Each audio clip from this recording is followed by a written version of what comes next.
राधे कृष्णा। जय बोलो सीता रामचंद्र भगवान की जय। श्री राम जय जय राम। श्री राम जय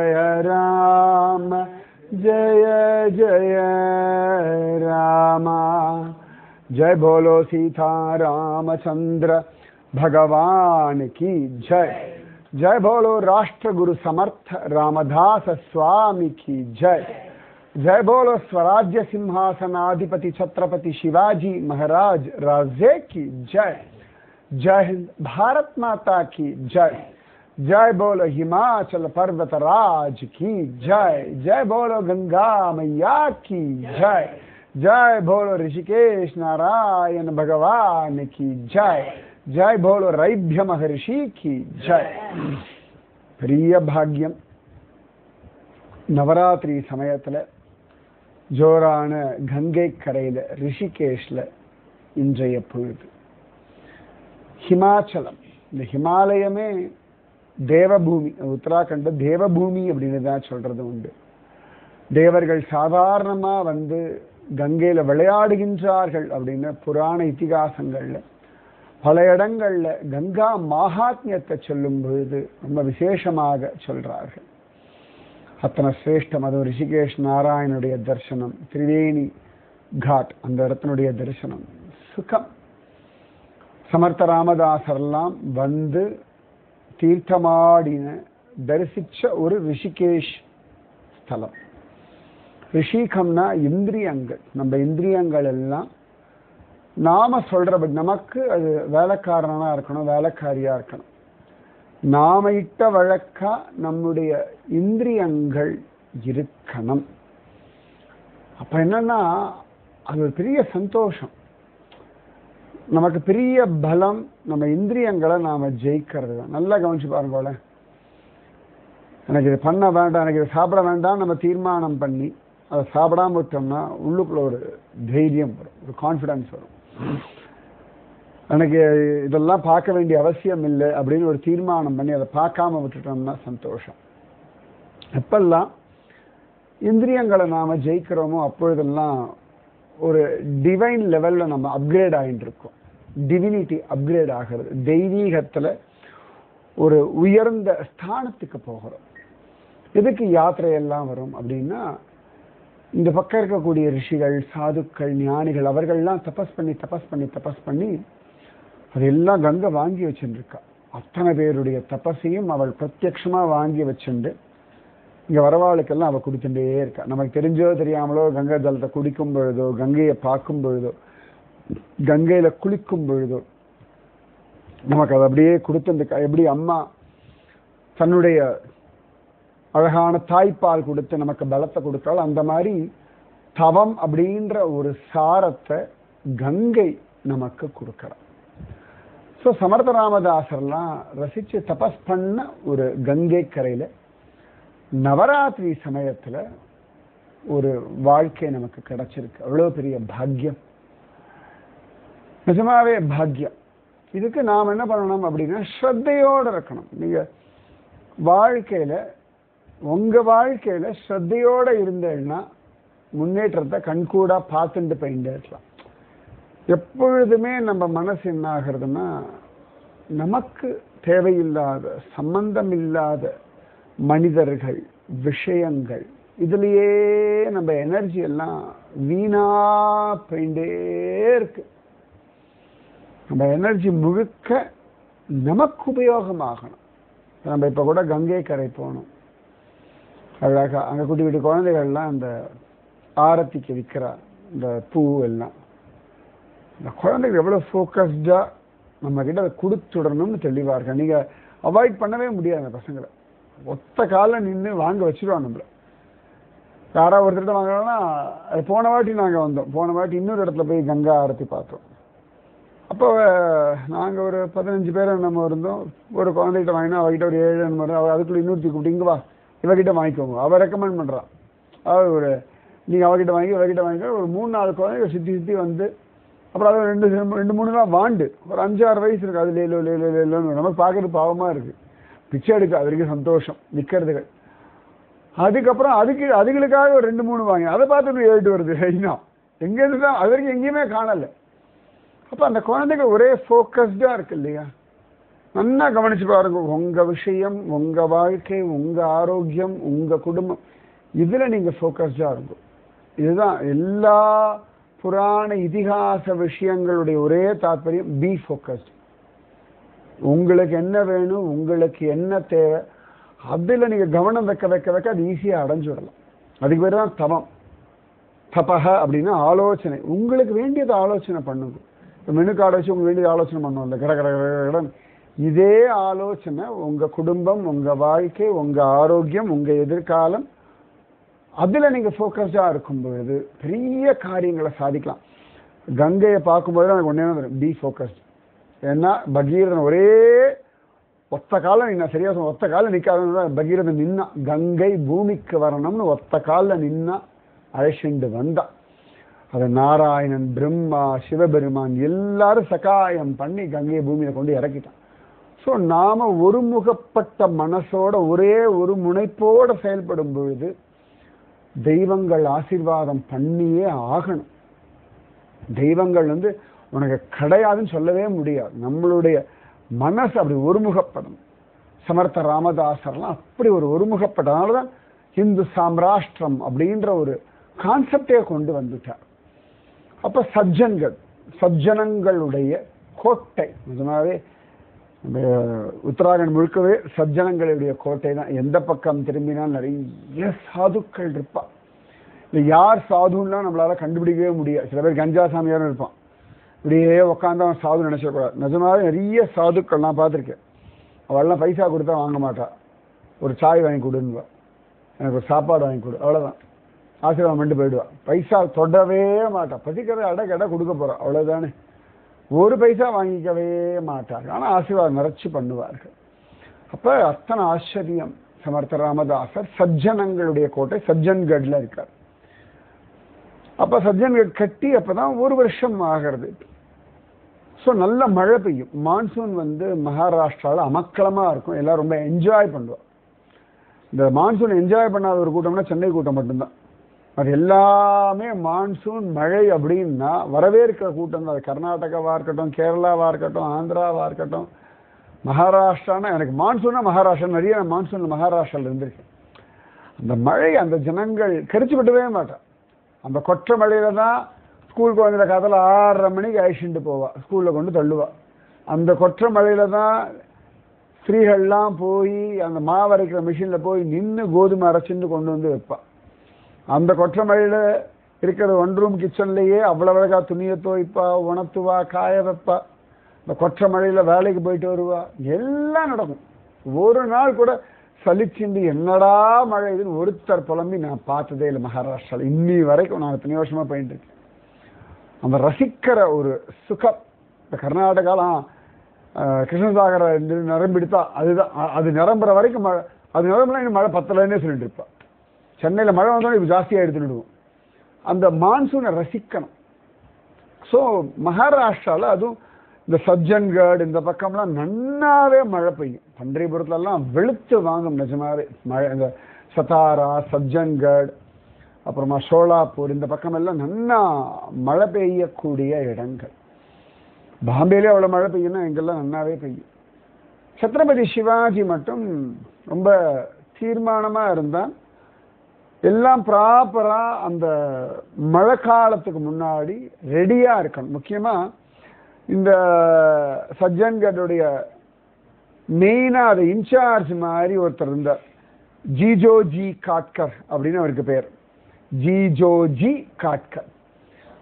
அவர்கிட்ட ஏற்கனவே சொல்லியிருந்தாரப்பா, கரெக்டா எல்லாம் பார்த்துக்கோ, இங்கேயா உயிரெல்லாம் போகிறது, இந்த ஓடுகள் தானே போடுவார், ஸோ அந்த கேப் எல்லாம் சரியா இருக்கா பார்த்துக்கோ. ஏன்னா நிறைய எலி அலையும் இல்லாட்டி அணில் அலையும், எதையான ஒன்று போகும், சமயத்தில் கட்டை உளுத்து போயிருக்கும், ஓரத்தில் எங்கேயாவது இந்த குரங்குகள்லாம் குதிச்சு ஓடு உடஞ்சிருக்கும். அதனால மழை காலத்துக்கு முன்னாடி எல்லாம் மராமத்துன்னு சொல்லுவாள், ஒரு ரிப்பேர் ஒர்க் எல்லாம் பண்ணி ப்ராப்பரா ரெடியா இருக்கணும் அப்படின்னு சொல்லுவாள். மழை காலத்துக்கு முன்னாடி குளங்கள் எல்லாம் தூர்வாரும், அப்பதான் நிறைய தண்ணி ஸ்டோர் பண்ண முடியும் அப்படின்னு. ஸோ ஒரு கவர்மெண்ட் ஒரு ராஜா அப்படின்னா ப்ரிப்பேர்டா இருக்கணும். எல்லாத்துக்குமே அந்தந்த வெயில் காலமா அதுக்கேற்ற மாதிரி ப்ரிப்பரேஷன், குளிர்காலமா அதுக்கேற்ற மாதிரி ப்ரிப்பரேஷன், பண்டிகை காலமா அதுக்கேற்ற மாதிரி ப்ரிப்பரேஷன். ஏன்னா ஜனங்களை முன்னேற்பாடோட, ஏன்னா இதெல்லாம் உட்காந்து ஜனங்கள் யோசிச்சுட்டு இருக்க முடியாது. அதெல்லாம் ராஜா தான் யோசிக்கணும். அப்ப ஏற்கனவே சிவாஜி ராஜே அப்பப்போ இன்ஸ்ட்ரக்ஷன் கொடுத்துருக்கார், எல்லாம் கிளீனா இருக்கணும்.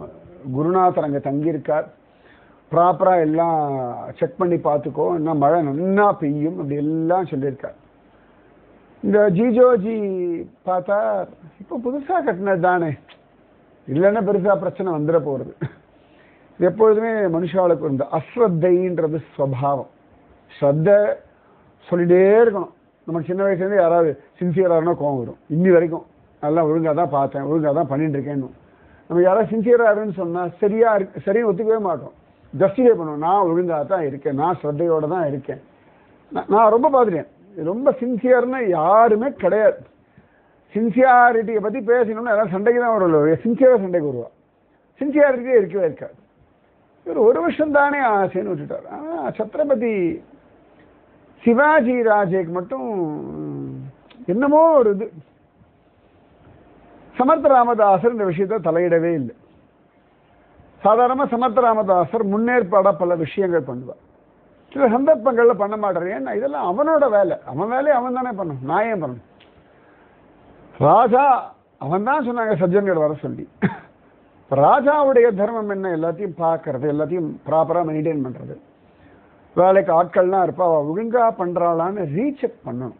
ஒரு கவர்னன்ஸ் ரொம்ப முக்கியம் என்னென்னா ரீசெக் பண்ணிகிட்டே இருக்கணும், வேலை நடக்கிறதா அப்படின்னு.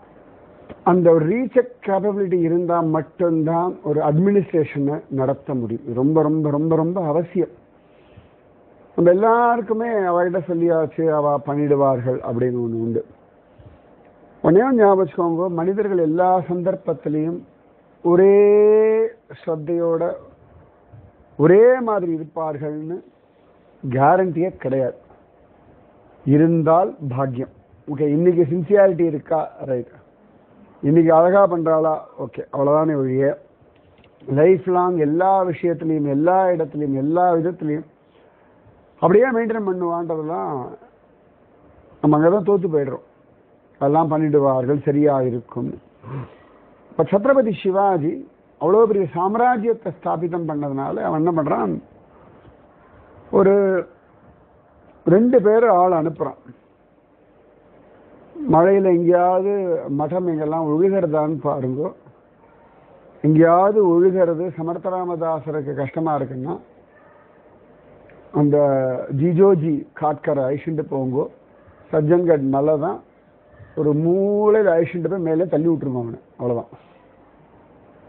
நமக்கு தோணும் இதுக்கெல்லாமே இப்படி பண்ணலாமான்னு. ஏன்னா அந்த ஸ்ரத்தை இருக்கணும். ஒருத்தர் கொஞ்சம் லெத்தார்ஜிக்கா இருக்கான்னு மன்னிச்சு விட்டுட்டோம்னா எல்லாரும் இதை அப்படியே ஃபாலோ பண்ணிட்டு போயிட்டே இருப்பார்கள். எப்பொழுதுமே இந்த காரியத்தை இப்படி பண்ணக்கூடாது அப்படின்னு ஒரு டிசிப்ளின் வரணும்னா அதற்குரிய தண்டனை இருக்கணும். இப்போ நம்ம இந்தியாவில் பார்த்தா அவ்வளோ ரூல்ஸ் அண்ட் ரெகுலேஷன் இருக்கு, அது எக்ஸிக்யூட் பண்ணாததுனால தான் எல்லாமே பிரச்சனை. ஒரு சாணக்கிய நீதியில் ரொம்ப அழகாக இருக்கும். குப்பை போடுற வரைக்கும் சொல்றாரு, முதல் தடவையா இவ்வளோ ஃபைன் போடு, 2வது இன்னும் ஜாஸ்தி ஃபைன் போடு, 3வது இன்னும் ஜாஸ்தி ஃபைன் போடு, 4வது கையை விட்டுன்றார். குப்பை போடுறதுக்கு சாணக்கிய நீதியில் சொல்றார். அந்த ரூல்ஸ் அண்ட் ரெகுலேஷன் இருந்தால் மட்டும் போதாது, எக்ஸிக்யூஷனும் இருந்தால் மட்டும்தான் மெயின்டைன் பண்ண. அது ஒரு ராஜ நீதி. அதனால தான் யம தர்ம ராஜான்னு யமனை கொண்டாடுறது. ஏன்னு கேட்டால் அதில் பாரபட்சமே கிடையாது. Whoever it maybe, it is wrong wrong, அவ்வளோதான். அதில் வந்து வேண்டியவா வேண்டாதவர்கள்ன்ற விஷயமே கிடையாது. ஆள் அனுப்பியாச்சு, அவள் வந்து பார்க்குற நல்ல மழை, ஓரத்தில் அங்கங்கே ஒழுகிறது சமர்த்த ராமதாசர் ரூம் எல்லாம். சமர்த்த ராமதாசர் இதை பெருசாக எடுத்துக்கல. ஏன்னா அவர் பாட்டுக்கு குகையாக உக்காந்துட்டு இருக்கிறார், அவருக்கு இதெல்லாம் பெரிய விஷயம் கிடையாது. ஒன்று இன்னொன்று, இந்த ஜிஜோஜி காட்கர் என்ன பண்ண போகிறான் பார்க்கலாம். இன்னொன்று, சத்ரபதி சிவாஜிக்கு இந்த விஷயம் தெரியறதா இல்லையா பார்க்கணும். ஏன்னா அவன் ராஜாவாகவே இருக்கட்டும், பல விஷயம் நல்லது பண்ணவனாவே இருக்கட்டும், எங்கேயாவது ஓரத்தில் அவனுக்கு ஒரு அஸ்ரத்த வந்திருக்கா, அவன் பண்ண வேண்டிய வேலையில் எங்கேயாவது ஒரு சுணங்குறானான்னு செக் பண்றான். ஏன்னா அவன் கொஞ்சம் அசிரத்தை வந்தாச்சுன்னா திரும்பியும் அவுரங்கசீப் எல்லாத்தையும் பிடிச்சிருவான். அது கொஞ்சம் கூட விட்டுக்கூடாது. அந்த ஒரு ஜாக்கிரதை ரொம்ப ரொம்ப அவசியம். நாமெல்லாம் இன்னைக்கு இங்கே உட்காந்துட்டு இருக்கோம், சாப்பிட்றோம், தூங்குறோம், வெளில போகிறோம், ஊரெல்லாம் சுற்றின்னு இருக்கோம், கங்கை கரையில் ஜாலியாக உட்காந்துருக்கோம்னா மிலிட்ரி ஸ்ட்ராங்காக எஃபர்ட்ஃபுல்லாக இருந்தால் மட்டும்தான். அவள் கொஞ்சம் சுணங்கியாச்சுன்னா முடிஞ்சுது. அது மட்டும் ஒரு கூர்காவோ போலீஸ்மேனோ செக்யூரிட்டி கார்டோ கொஞ்சம் சுணங்கியாச்சுன்னா விளைவுகள் பயங்கரமாக இருக்கும்.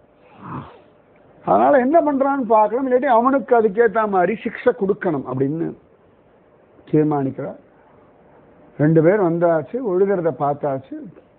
அவன் அந்த ஜிஜோஜி காட்கிறப்பா சொன்னார், இது பாரு சிவாஜி மகாராஜா சொல்லி அனுப்பியிருக்கா, ஒழுகினா நேர சஜ்ஜன்களுடைய ஒரு பீக்கில் ஐஷன்ட்டு போய் அவனை தள்ளி விட்டுருங்கன்னு சொல்லியிருக்கான். ஒன்று உங்கள்கிட்ட சொல்லிட்டு பண்ணணும், காத்துட்டு இருக்கோம், அவ்வளோதான். அதாவது இவன் போய் சிவாஜி ராஜா கிட்ட எனக்கு 10 நாள் டைம் கொடுங்க பேச்சே கிடையாது. சிவாஜி ராஜா அங்கேயும் சொல்லி அனுப்பிட்டார், ஒழுகிறதுனா அவன் என்னை பார்க்க வேண்டாம், எனக்கு தகவல் அனுப்ப வேண்டாம், அவனை தள்ளி விட்டுட்டு முடிச்சுட்டு அப்புறமா எனக்கு தகவல் கொடுத்தா போதும், அவ்வளோதான். ஏன்னா சமர்த்த ராமதாசருக்காக இவன் ப்ரே பண்ணி சமர்த்த ராமதாசங்க வந்து தங்கியிருக்கான். அப்போ அந்த இடத்த அழகாக மெயின்டைன் பண்ண வேண்டியது தர்மம் தானே. எதுவாக இருந்தாலும் சரி, நமக்கு உரிய அந்த ரெஸ்பான்சிபிலிட்டியை எந்த காலத்திலையும் யாருக்காகவும் அதை சுணக்கம் வரவே கூடாது. நம்ம சோம்பேறித்தனத்தினாலேயோ இதை அப்புறம் பார்த்துக்கலான்றதுனாலையோ ஆமாம் இதெல்லாம் ஒரு விஷயமா அப்படின்றது இது இப்படித்தான்னா இப்படித்தான். இயற்கை அப்படித்தானே இருக்குது. சூரியனோ சந்திரனோ காற்றோ, எங்கள் இன்றைக்காக ஒரு நாள் சூரியன் நான் ஒரு நாள் லீவ் எடுத்துட்டாருன்னா முடிஞ்சது. சரி வாயு பகவான் கொஞ்ச நேரம் நான் ஒரு 10 மினிட்ஸ் எனக்கு ரெஸ்ட் கொடுங்கன்னு எடுத்துட்டாருன்னா முடிஞ்சது கதை. ஸோ இது எல்லாமே பகவான் இப்படி ரொட்டீனாக ஃபிக்ஸ் பண்ணி வச்சுருக்கான்.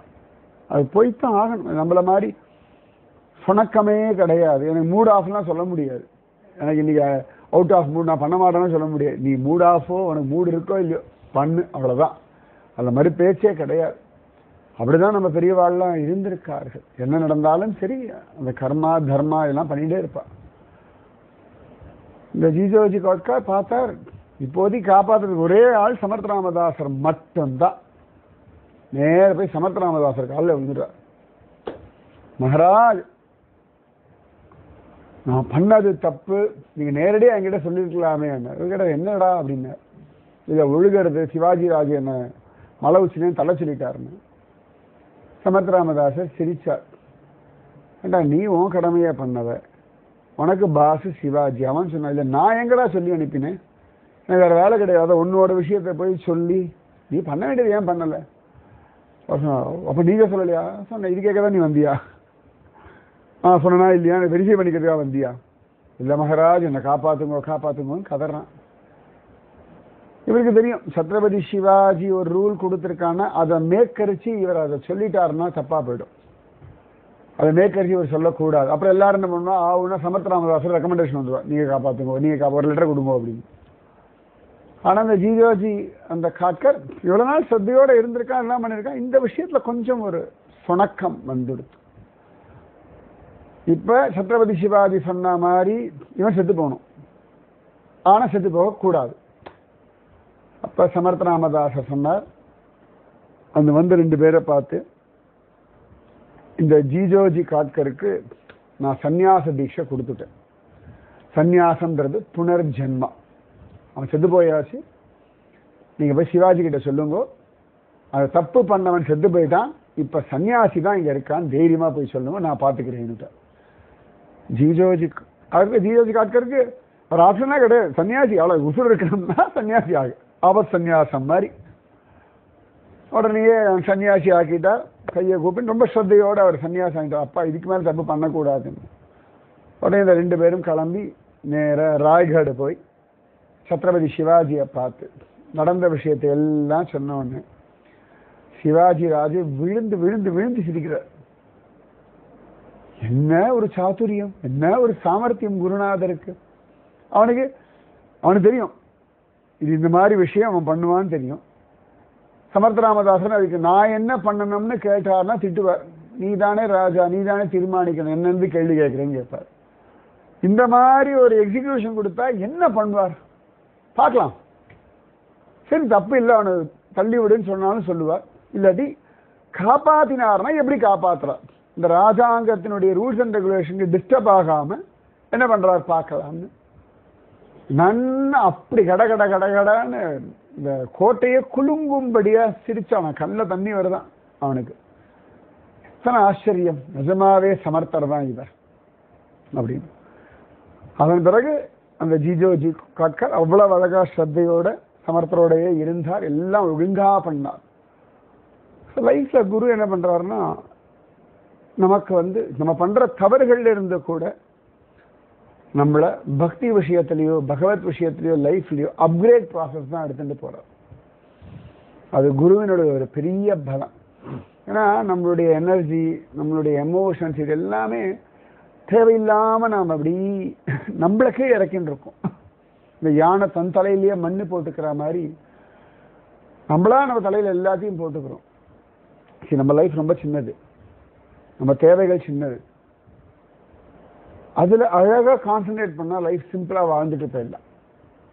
நம்ம ரொம்ப காம்ப்ளிகேட் பண்ணிட்டே இருக்கோம், எல்லாத்தையும் உள்ள இழுத்து போட்டுண்டு, எல்லாத்தையும் ஒன்னோட ஒன்று தொடர்பு படுத்திண்டு, எல்லாத்துக்குள்ளேயும் தலையை விட்டுண்டு நாம நமக்கு தேவையானது பண்ண மாட்டேங்கிறோம். பெரியேன் பாலகனாய் பல தீமைகள் செய்து விட்டேன், பெரியேனாய் நபின் பிறர்க்கே உழைத்து ஏழையானேன், எனக்கு வேண்டிய நான் பண்ணிக்கலையே, ஏழை ஆயிட்டேனே அப்படின்ற திருமங்கிய மன்னன்.